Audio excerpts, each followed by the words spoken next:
How much do you rely on your research before an event, whether it's research of the track, research of your audience, or research of the drivers? Well, the bigger do you research? I guess. I mean, I know he does. I know you do, but yeah. So you're doing research leading up to that. Yes. Part of my, what's your process for all that? You got out much quicker what I was trying to get. Yeah. So basically, my process is. I want to be people's Instagrams. No.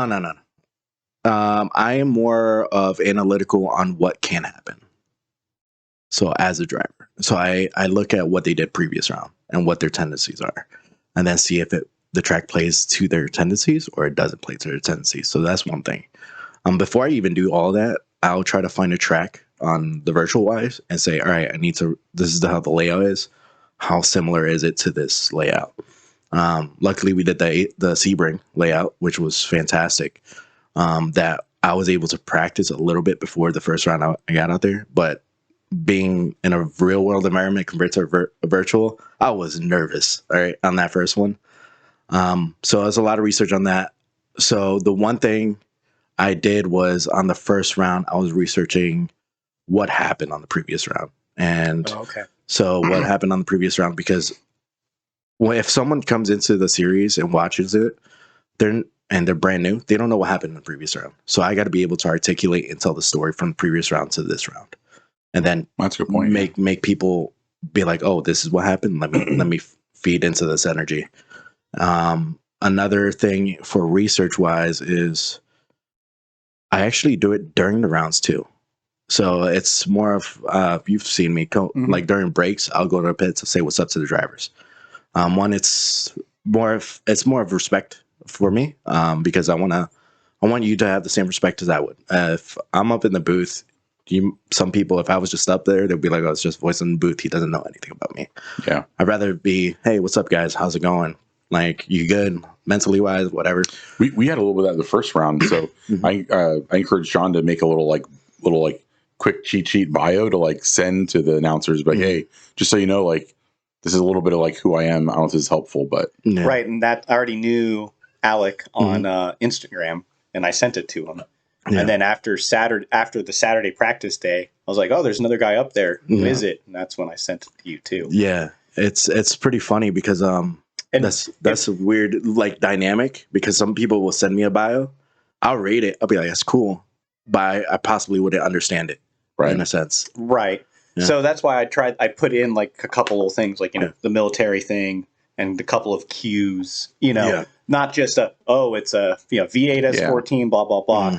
But although that's where it stemmed from, because not to get on Alec's case, but he was calling that car a monster of a car. It was so much power and grip. It was the 4.8 making 400 horsepower, and screaming for its life, making 400 horsepower. It was loud. Yes.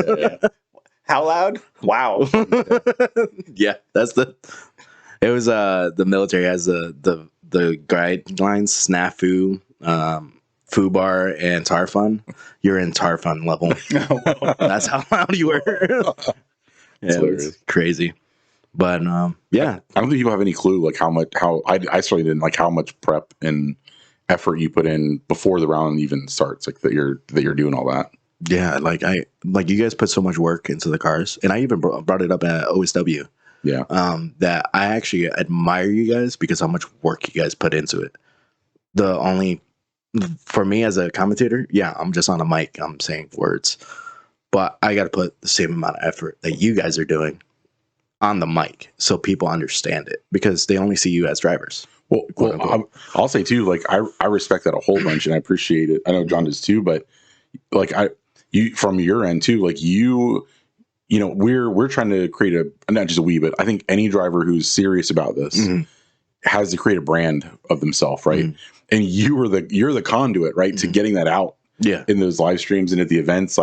If you're not on par with what we're doing, our message isn't coming out and getting out there, right? We can be there all day long and people can kind of see, but you're kind of, so if you're putting effort into finding out who we are, that helps, each of the teams as well. Like I said, the we is all the people in the competing, that helps all of us kind of get that, out to the world a little bit, That's it goes into even the competition wise. Like Chris Ashton does so much for the competition. He has a huge team, and wow, am I just going to sit down and be on a mic? It's kind of like the military mentality, like never lead from the back, always charge forward, or lead from the front. And so that's why I started doing the promo videos, like for Fuel Fest.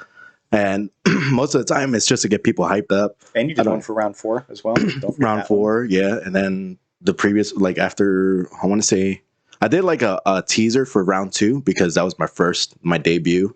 But after that, I'm like, I got to do this more often to get people at the event. And for Chris and Alec bringing me on board, like that's more of like, thank you so much for. I can see why it would motivate you to do those more, because I never thought about it. Like, man, I'd been there when you put an effort to make those clips.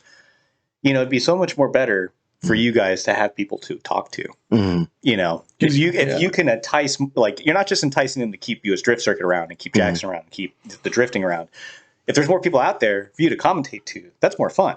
Oh yeah, it's great if there's more people in the stands to see me, but to blinders, we're focused on competition. I'm never going to see it until I'm standing on the podium if I get there. Yeah, it's that actually brings like a big perspective when you're talking about Fuel Fest. Like that's 20,000 people, biggest event I've ever done. And when I was able to like say, oh, let's do a wave with the people waiting in line, like just to have fun with it.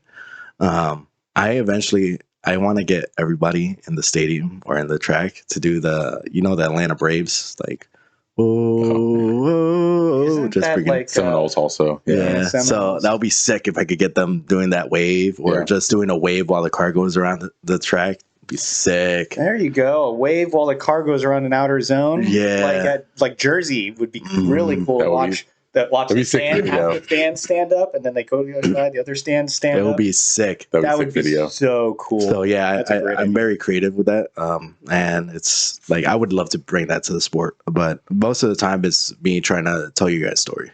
A lot of the times, when I'm at the event, I'll come up with something like on the top of the dome and kind of crowd work. Yeah, in a sense. I definitely appreciate like how much intention you have. Like I said, I didn't realize. I appreciate from the team's side how much how much attention to detail and intentional it is that you're doing all that. Yeah, you're not just being a hype man. You're being you're being the conduit, like Rich said. It goes with the final round with US Drift Circuit when it was like, all right, Luis Lance is going to be eventually the champion. So I added, all right, this is not just all right. We already know he's going to secure a deal. But who's going to have the cojones to say, I got the king out? Yeah. So that's not today. Yeah. So it was, okay, that's going to hype people up. Instead of going to like, and I see it with other motorsports when people are in the lead and taking away the championship, like what keeps people watching? Oh, yeah, celebration or who's going to knock them out? Yeah, luckily in drifting, it's not like F1 where Max just gets way out in front. Be like, the king has X amount in 32. Yeah. Can this guy take him out? There's a very any given Sunday element for sure to drifting. Yeah, very much. And that's where Jersey, like I'm going to be going to Jersey this year. I love the track. One is my home track, but two is the Friday Night Lights vibe you get in there.